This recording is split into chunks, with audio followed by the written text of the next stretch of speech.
జిల్లా పరిషత్ మెంబర్గా మీరు ఆశీర్వదించిండ్రు అని అంటే మీ ఆలోచనలు మీ నిర్ణయం గొప్ప నిర్ణయం అని చెప్పి ఈరోజు నిరూపించబడ్డది.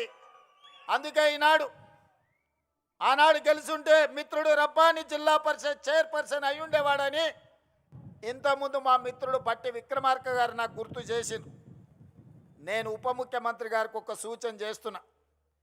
నా వల్ల ఎవరికైనా ఎంతో కొంత సాయం కావాలి, నా వల్ల ఊరుకు మండలానికి ప్రయోజనం చేకూరాలి, నా వల్ల ఎవరికి నష్టం కష్టం రాకూడదనేదే నా ఆలోచన, నా ఆశయం.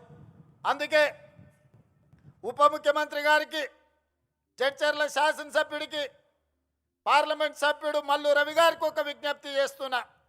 ఆనాడు నా మీద ఓడిన రబ్బానికి ఈనాటి ప్రభుత్వంలో ఒక మంచి బాధ్యత ఇవ్వండి. ఎందుకంటే సర్పంచ్గా, సింగిల్ విండో చైర్మన్గా, బ్లాక్ కాంగ్రెస్ ప్రెసిడెంట్గా ఈ ప్రాంత ప్రజలకు దాదాపుగా 35 సంవత్సరాలు రబ్బాని సేవలు అందించండు. మరి ఆనాడు అనుకోని పరిస్థితుల్లో రబ్బాని గారు ఓటమి చెందిరు, నేను గెలిచిన. మరి ఈనాడు మీరు నేను అతనికి అవకాశం ఇవ్వడానికి మన చేతిలో బాధ్యత ఉన్నది. అందుకే మీరు బాధ్యత తీసుకోవాల్సిందిగా మా ఉప ముఖ్యమంత్రి వర్యులు బట్టి విక్రమార్క గారికి నేను సూచన చేస్తున్నా.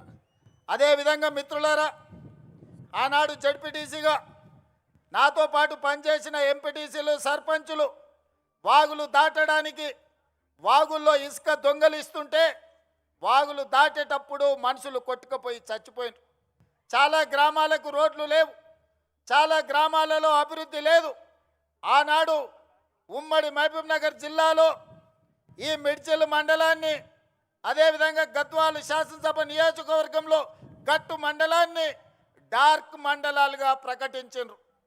డార్క్ మండలాలంటే 360 డిగ్రీస్ వెనుకబడి విద్య కానీ, వైద్యం కానీ, తాగునీరు కానీ, సాగునీరు కానీ, విద్యుత్తు కానీ ఎలాంటి సౌకర్యాలు లేని అత్యంత వెనుకబడిన ప్రాంతాలను డార్క్ మండలాలుగా, భూమిలో ఉండే నీళ్లు కూడా అందుబాటులో లేని